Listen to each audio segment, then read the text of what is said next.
If you have your scriptures with you, I need you to open them to the 12th chapter of the Gospel according to St. Mark, and we will be looking at some verses in the 11th chapter also. That's why you'll need your swords with you. Would you repeat these words after me? Then they sent to him some Pharisees and some Herodians to trap him in what he said. Then they sent to him. Watch out for people who will throw a brick and then hide their hand.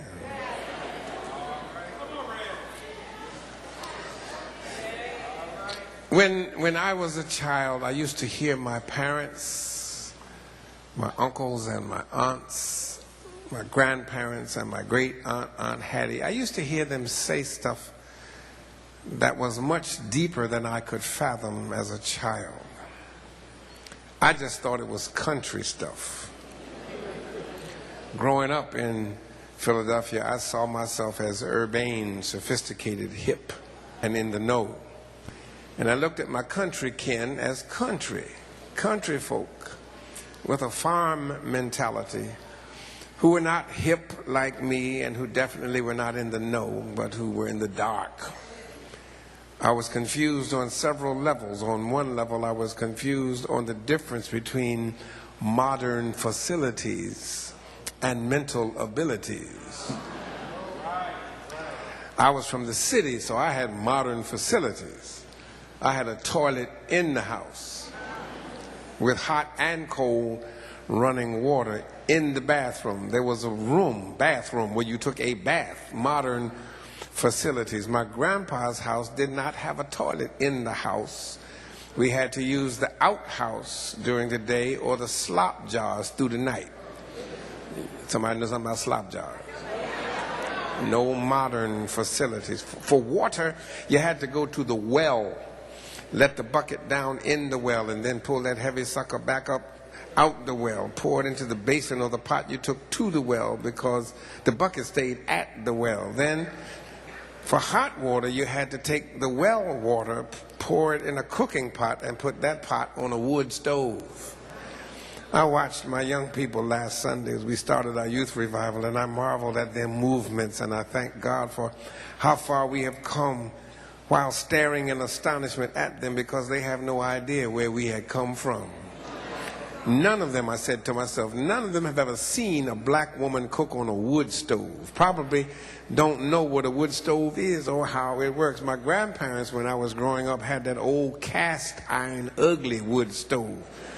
Now, my daddy's classmates, the folk he grew up with in the 1920s and 1930s, his road dogs, my daddy would go down to Caroline County every summer for vacation to be with them. Every homecoming revival at St. John Baptist Church, every year at hog killing time.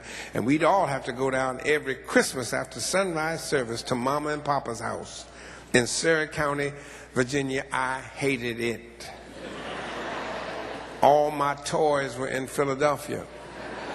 And all I was going to get from country folk was some clothes, some ugly socks, and country shirts with country patterns that all my partners were going to laugh at on the days that I wore them. And I'd only wore them because my mama made me wear them. Every Christmas we'd go down the country, and what would stick out in my memory like a big toe poking through a hole in your sock was the country clothes and the country shows. Christmas time. The show was me and my sister at Grandpa's church.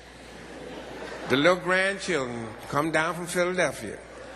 They would put us up front in the church, in the sanctuary, and we'd either have to say our Christmas pieces or sing a Christmas carol up on the housetop. Reindeer paws, out jumped dear old Santa Claus. Ho, ho, ho, who wouldn't? I hated it. It was either that or, and they were in the same country, shepherds abiding in the field, keeping watch over their flock by night. And lo, the angel of the Lord appeared unto them, and the glory of the Lord shone round about them. And they were so afraid. That was at Grandpa's church. But at Daddy's friend's house, by the 1970s, they had a modern white enamel-covered wood stove. with a great big black pipe coming up out the middle of it and going out the wall to take the smoke out of the house. You not only cooked on that stove and baked in that stove, and speaking of baking, I just had a flashback.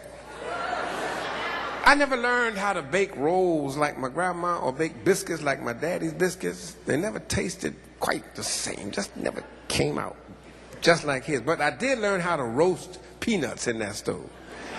See, we didn't have no Jewel or A&P down the country. We had raw peanuts, but we would put them in the oven and roast them.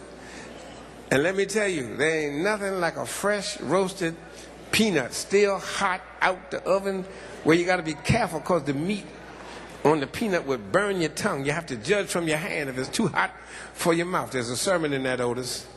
You have to judge from your hand if it's too hot for your mouth. But we don't have time for that sermon today. Only one thing was better than, from that oven that I could cook. One thing better than a roasted peanut, that was a baked yam. Sweet potato where the skin would just pull away and get wrinkly and stuff. And you peel it back and pour butter all in there. Let it drip down on your hand while getting the stuff from inside that peel. Flashback.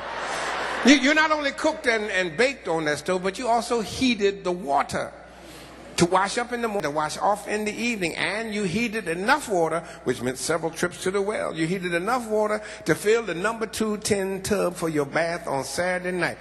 And that wasn't always given to us in a particular room, like the bathroom in Philly. Grandma in the summer would take us out in the backyard and give us our bath in that tub outside. And company would pull right up in the yard while I'm butt naked in the tub. And Grandma didn't understand or care nothing about my citified sensitivities. I'd be trying to hide, and she'd be saying, "Boy, stand up here and let me wipe off your behind. You got soap everywhere."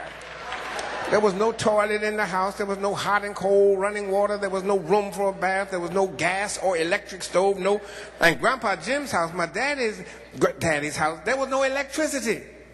No switch on the wall to be flipped, but a lamp with oil to be lit at night.